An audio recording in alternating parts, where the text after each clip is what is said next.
eso. Mamá naturaleza te lo da. ¡Sí, señor! Perfecto.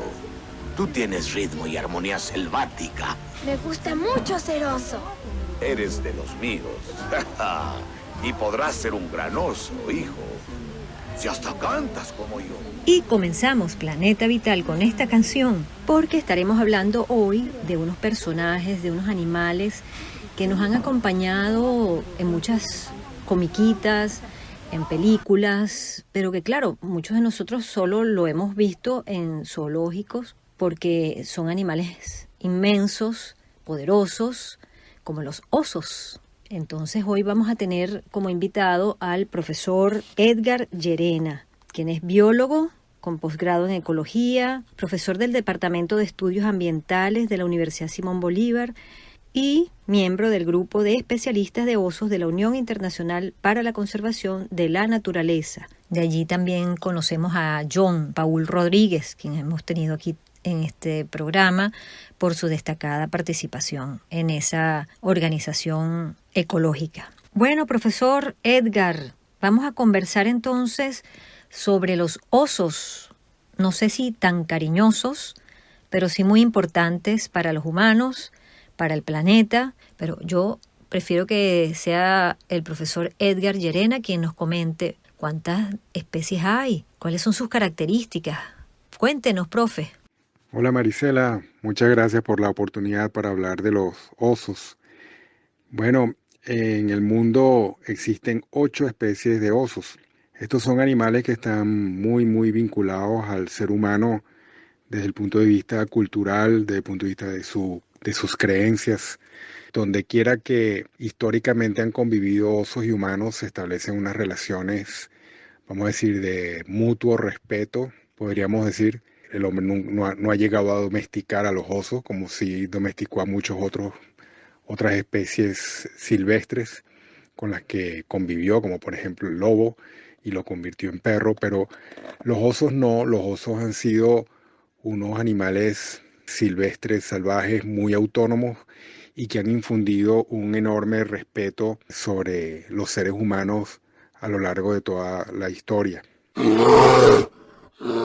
Existen 8 especies actualmente vivientes. Una es el muy famoso oso panda, que en algún momento se pensó que no era un verdadero oso y hoy en día sí está considerado dentro de la familia de los osos, que probablemente es el más amenazado, sin duda, por los espacios tan pequeños donde sobreviven sus poblaciones en China.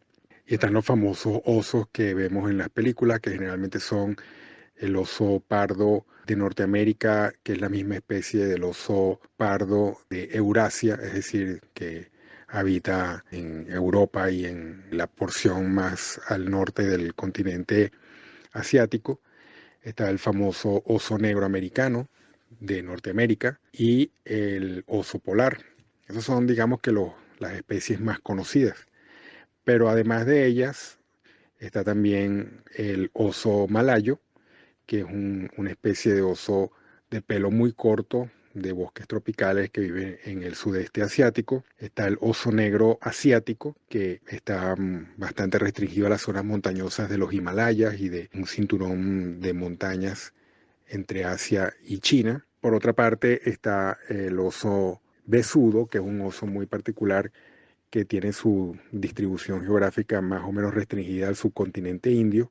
Y finalmente tenemos a nuestro oso andino, oso frontino, que es la única especie de oso que existe en el continente sudamericano. De hecho, podríamos decir que es la única especie de oso viviente que vive en el hemisferio sur del planeta. Profesor, se tejen muchas historias sobre la inteligencia de los osos, sobre, no sé, es como si hay casi que una humanización del oso.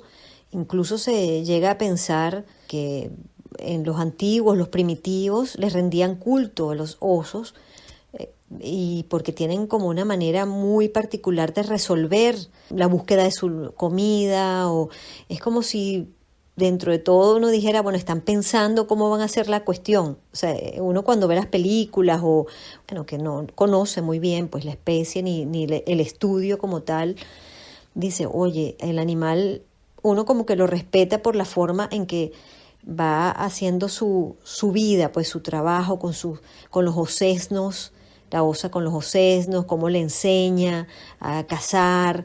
Quisiera que me hablara un poquito de esa situación, como de su inteligencia, si es que es diferente a otras especies, digamos, o es igual, pero que nosotros le hemos dado como esa característica. Sí, Marisela, definitivamente los osos son animales sumamente inteligentes, pero el rasgo fundamental que ellos tienen, que ha cautivado al ser humano desde hace decenas de miles de años, es que es un animal que tiene la capacidad de pararse en sus patas traseras, erguirse y puede hacer cargas como si fuese un bípedo, es decir, puede incluso moverse a cierta velocidad y cargar contra un agresor o contra un contrincante en forma bípeda. A partir de ese fenómeno, de ese hecho, los seres humanos, donde quiera que han coexistido o convivido con osos, han desarrollado por él una reverencia porque es un animal casi humano, sin llegar a ser un primate, obviamente, porque es un carnívoro. Esa particularidad de él, su extrema inteligencia, su versatilidad, porque es un animal sumamente ágil, versátil, y su fortaleza, porque es un animal sumamente poderoso, es lo que ha fascinado al ser humano en todos los rincones del planeta donde han coexistido humanos y osos.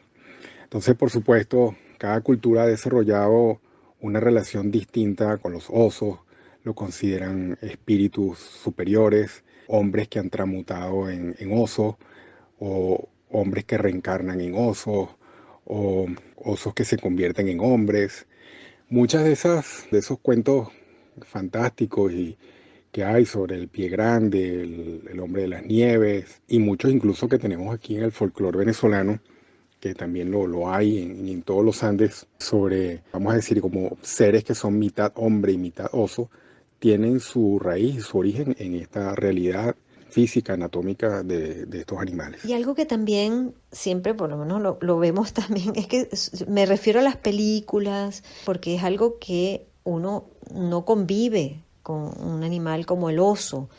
Y es la primera vez además que le dedico un programa a este tipo de especies. Me llama mucho la atención la hibernación del oso, o sea, porque es un tiempo que se debe dedicar como animal pues a hacer algo especial durante todo ese tiempo de invierno, porque no nos comenta qué significa esos periodos que tiene el oso en su vida, pues, ¿no? En su vida regular, pues, como si fueran las estaciones, y él va acomodándose a esas estaciones.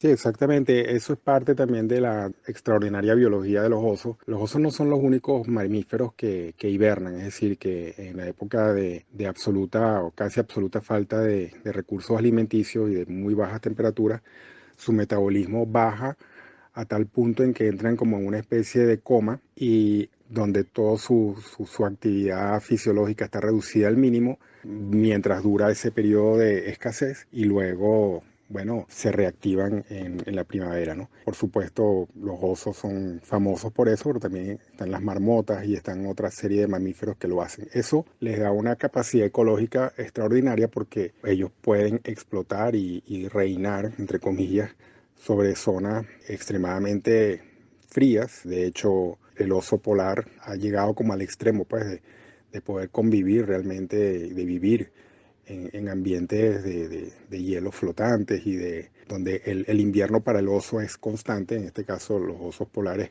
no tienen tan desarrollado ese mecanismo de la hibernación, pero todos los demás osos que viven en zonas templadas sí. Por supuesto, los osos tropicales no tienen necesidad de hibernar. Ni el oso malayo, ni el oso frontino en Venezuela o en Sudamérica, porque no está ese momento extremo del ciclo anual que es el invierno. Pero nuevamente son animales muy, muy adaptables y que son capaces de sobrevivir situaciones extremas. Y profesor Llerena, por lo que usted comenta y lo que hemos visto, hay varias de las especies que están en periodo de extinción o que están en riesgo de extinción. si nos pudiera hablar un poco más sobre esto para ver cómo nosotros los seres humanos podemos sensibilizarnos y de alguna manera colaborar a que eso no siga sucediendo, y cuál sería la razón, además de ese riesgo que tienen de extinguirse o de aminorar tanto su reproducción. Bueno, los osos son, como te decía antes, son animales de gran tamaño que también tienen unas necesidades vitales grandes, es decir, por su tamaño corporal, para poder encontrar alimento necesitan recorrer grandes extensiones. Y por supuesto, si estamos hablando de una población de osos sana desde el punto de vista ecológico, significa que es una población que debe estar por el orden de los centenares de individuos, es decir, la extinción o el riesgo de extinción, el potencial de que una especie se extinga, se mide fundamentalmente por el tamaño poblacional. Entonces, si queremos osos en poblaciones saludables, estamos hablando de osos que necesitan estar en poblaciones en el orden de los centenares de individuos, y eso requiere espacio, y requiere espacio natural. Necesita, en el caso, por ejemplo, de los osos andinos en Sudamérica, necesita de grandes extensiones de montañas y de bosques y de selvas y de páramos que estén disponibles para ellos, donde el hombre no sea un factor de perturbación, porque los osos, cuando son perturbados, pues ellos tienden a evitar el contacto con el hombre. Y cuando el hombre deja de ser hostil con los osos aprenden a coexistir con los humanos.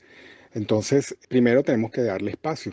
Darle espacio significa que tenemos que dejar forma de áreas protegidas, de áreas naturales protegidas tipo parques nacionales, refugios de fauna silvestre, suficiente espacio para que existan poblaciones saludables de osos. Esa es la prioridad y lo más necesario que debemos hacer nosotros, vamos a decir, como sociedades responsables frente al derecho a existir que tienen estas formidables criaturas.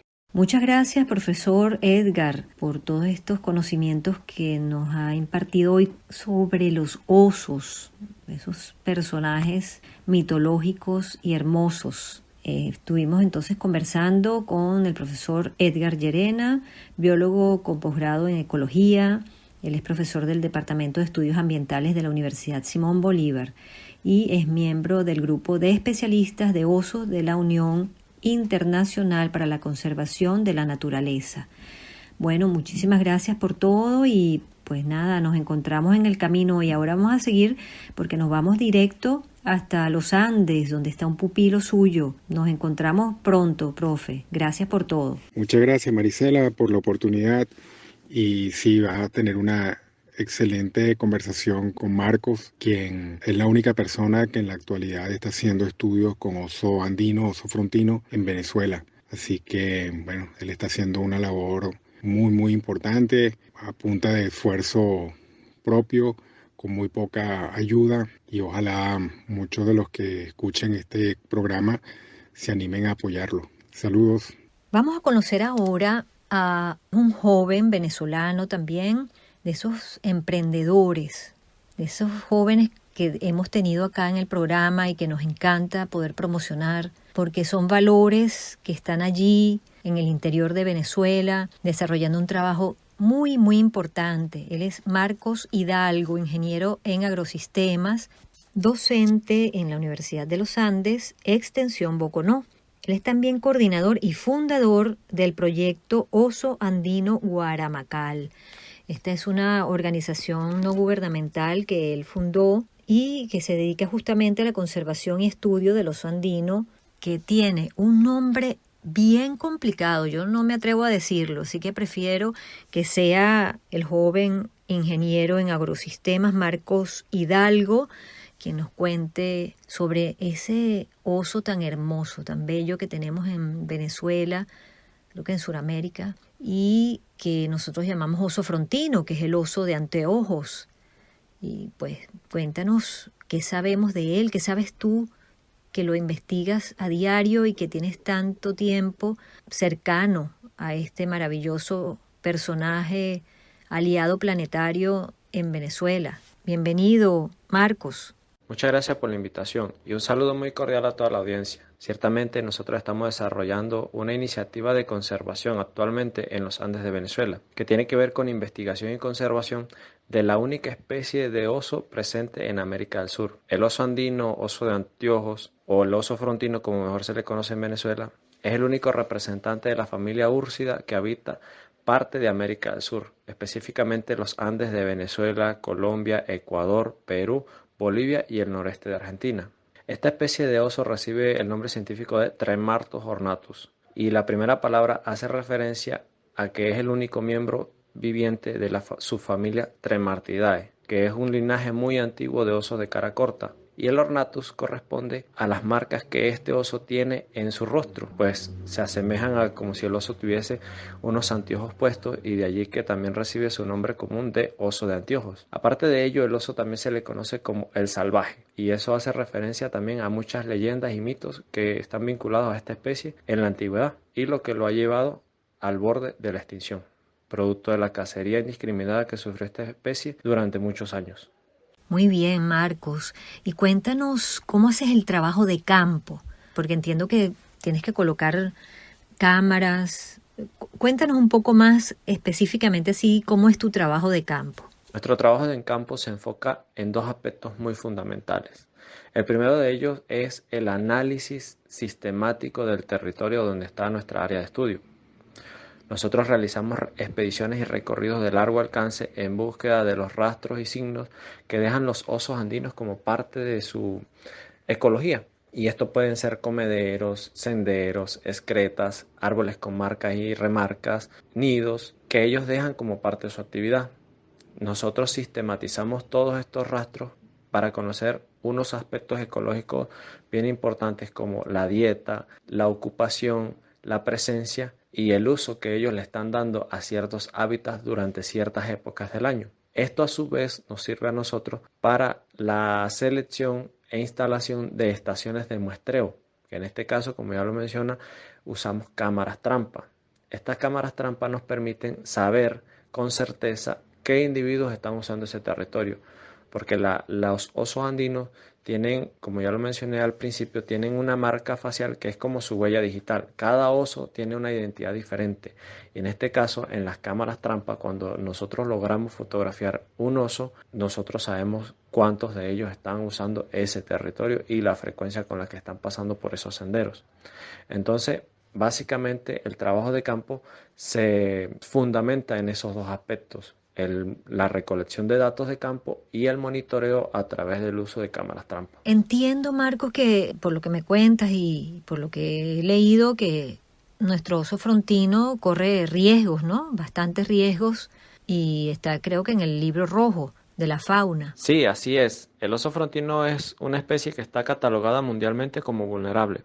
Sin embargo, según el libro rojo de la fauna venezolana, es una especie que se encuentra en peligro de extinción. Y esto se debe a la fragmentación de su hábitat, la cacería y la desaparición del hábitat por avance de frontera agrícola.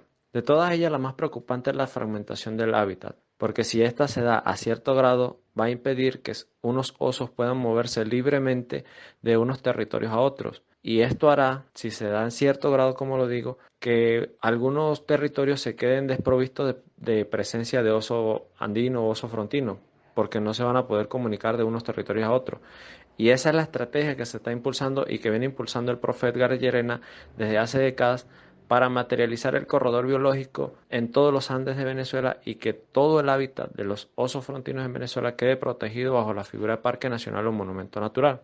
¿Qué puede hacer la ciudadanía para conservar el oso? Bueno, promover la conciencia ambiental, promover la conciencia hacia los bosques nublados, que no desaparezcan, que las prácticas agrícolas sean sustentables y todas estas cosas que van sumando a favor de la conservación no solo del oso, sino de otras especies que se encuentran inmersos en los hábitats donde hay presencia de osos. Oye, Marcos, y estaba viendo en Instagram, en tu Instagram, que pones allí que los osos se comunican como arañando los árboles. ¿Eso es verdad?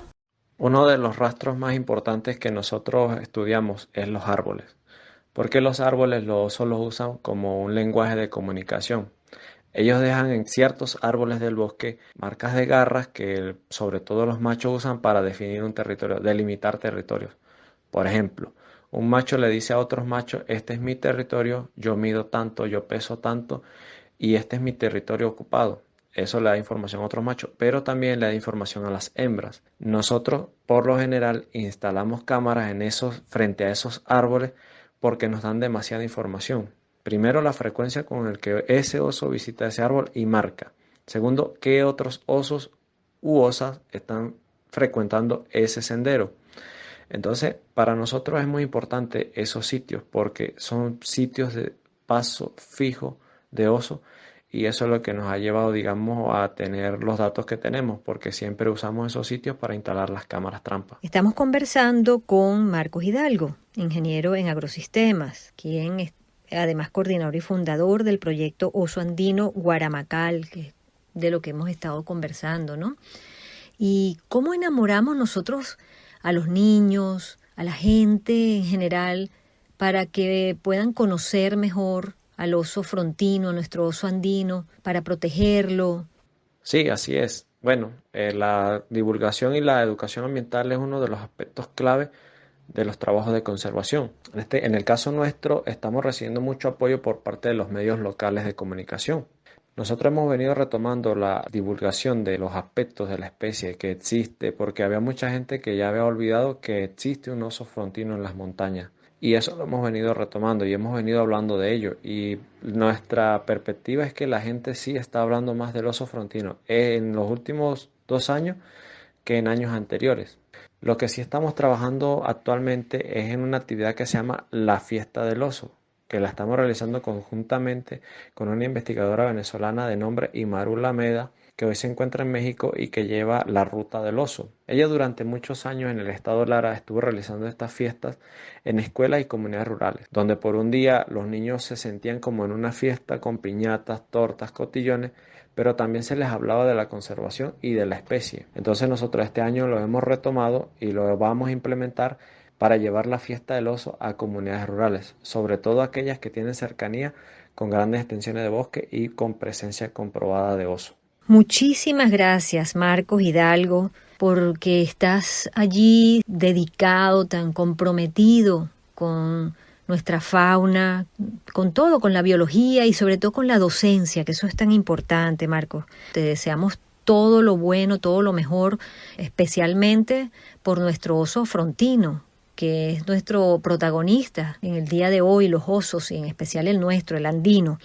Entonces, bueno, si quieres, por favor, déjanos tus redes sociales para que las personas puedan comunicarse contigo, apoyarte, un voluntariado que te ayude, empresas que te puedan apoyar para seguir adelante con tu investigación. Un fuerte abrazo, muchas bendiciones planetarias. Nuevamente, muchas gracias por la invitación. Se la hago extensiva en nombre de todas las personas que trabajan en el proyecto Oso Andino Guaramacal. De verdad que vale la pena seguir luchando por un país tan bello y tan megadiverso como Venezuela. Y nosotros encantados de seguir trabajando a favor de la conservación de la única especie de oso que existe en Venezuela. Nosotros nos encontramos en Facebook como Proyecto Oso Andino Guaramacal y en Instagram como Oso Andino Guaramacal BE. Allí estamos constantemente publicando información acerca de nuestro trabajo, acerca de la especie y fotos de cámaras trampa.